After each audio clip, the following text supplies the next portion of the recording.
can now open it up for questions from the audience. So if anyone would like to, There are several questions on the chat. there are, okay, maybe I'm just listening. Um, I'm not sure if you can see them, but and also Professor Abebe might will be will be very interesting to have your perspective in some of the questions. Some of the questions were explain how you can use AI for health research and how can say one is rational during defense, but how can you use AI for health research?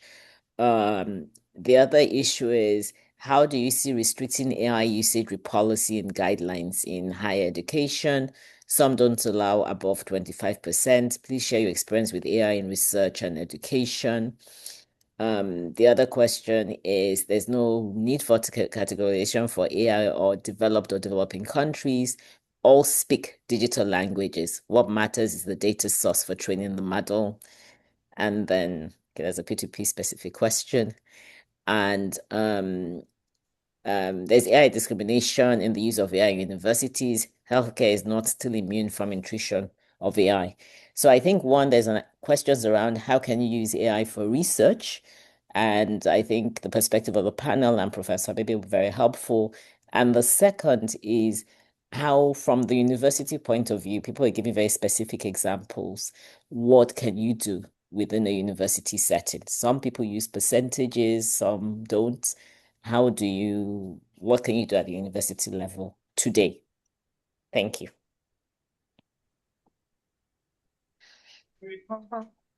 Okay. Dr. Walker, over to you. Great. Thank you for reading those out. I was not able to see them, but Dr. Abebe, if you'd like to respond to the first question on AI and research. Yeah, thank you. Thank you. AI has a huge role in research.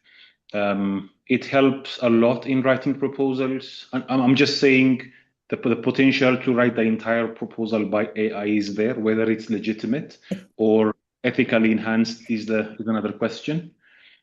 But it can help write proposals, work on data, write manuscripts, refine literature review, summarizing literature and understanding. Now, the question is what AI can and cannot do. What is the ethical way of using AI? Most institutions have come up with a policy, use of generative AI in research, in academic work.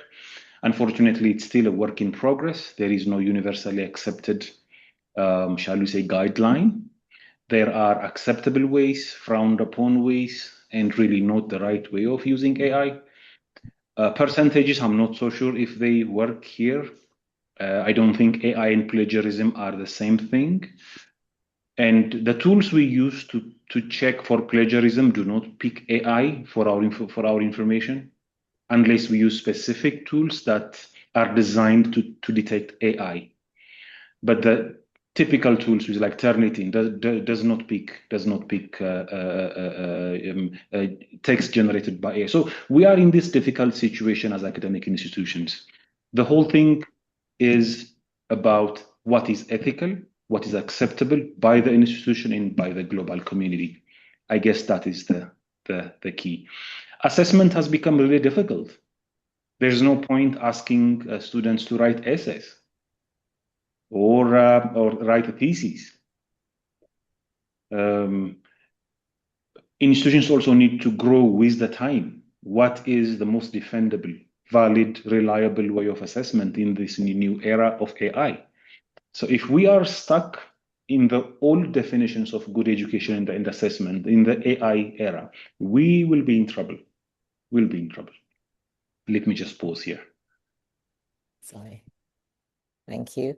Dr. Woko, you just have a few minutes, and there's also a question here on learning resources available to help Yeah. professionals develop AI. Thank you. So maybe I'll have Dr. Yogita Alina respond to that. But the question is, what learning resources are available to help healthcare professionals develop knowledge in AI? Interesting question. I'll first, add to what Professor Adibi said. the challenge is we are trying to solve a new world problem with old world paradigm. And which is why we are running into the walls that we are running into. Um, instead of and that's why I said, if you look at my research, it's not about the transactional use of AI anymore. It's not about essays anymore. It's not about what are you learning, are you thinking critically. As long as we are asking the right questions, I don't care whether you use AI to answer that question or not, but when I ask you that question from that assignment, I want you to be able to answer that question for me. And that is where the students need to, they need to show up for their work. They need to make sure that the work that they have done, that they actually have integrity with that work. And we as educators need to catch up with that integrity. We cannot solve AI problems with the old school thinking that you should not copy. I'll tell you, by all means, copy. But tell me, what did you understand? And if that is going to solve my problem, I'm willing to take it, because for me, the students' critical thinking is more important than actually turning in the assignment. Well, my institution doesn't agree with me on it, and that's why I need to, provide transcripts for the work. But my questions in the exam are in that assignment. When you did that, what did you learn out of it? And then it's like, when four friends went out for a drinking party, and the only question they had in the exam was which wheel was the one which came off of the vehicle, which is why you were late for the exam. And depending on what answer you gave to the professor, that's when that's when it would come to light whether you were telling the truth or whether you were lying, that you actually went out for partying, and that's why you ended up missing in the exam, versus that you were sick or something like that. So same thing over here. We cannot answer new world problems with old world thinking. One. So learning resources, as far as learning resources are concerned, almost all research platforms nowadays have integrated AI into them. Pick up any research platform, whether it is Sage, whether it is Atlas TI, whether it is MaxQDA, all learning platforms have, research platforms have integrated AI into them. It's you who needs to be smart and figure out how to utilize them. And as much as it's like, when children would learn cursive writing and we would say you need to practice, practice, practice, this is also all about practice, practice, practice. There's plenty of information out there in the world of AI. There's nothing called no information.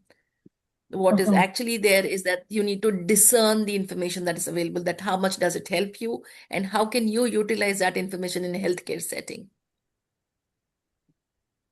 Excellent. Alina, would you like to add?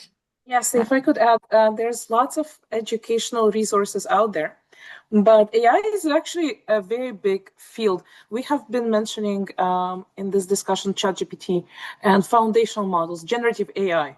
There's also machine learning, and there's it's a huge field. Machine learning is when we train models specific on our data for our particular outcome, something very specific.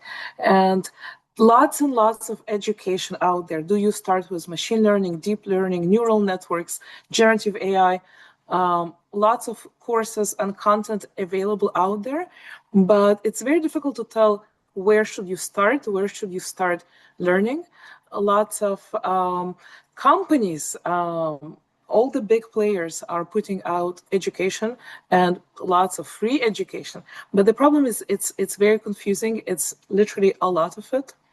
And someone who has been in this field for 25 years, I have spent pretty much almost my entire life researching and learning AI, machine learning, and all of these, which is actually why I founded AI Future Leaders. It's an AI education and training company.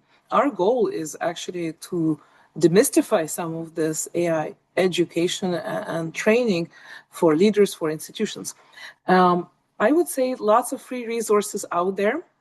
You can definitely look at what is offered from Google, IBM, other companies out there are offering free training. YouTube, actually, you can even go there and start there. And you need to figure out what it is that you're actually doing in your professional life and how AI is going to help you, and you need to align that.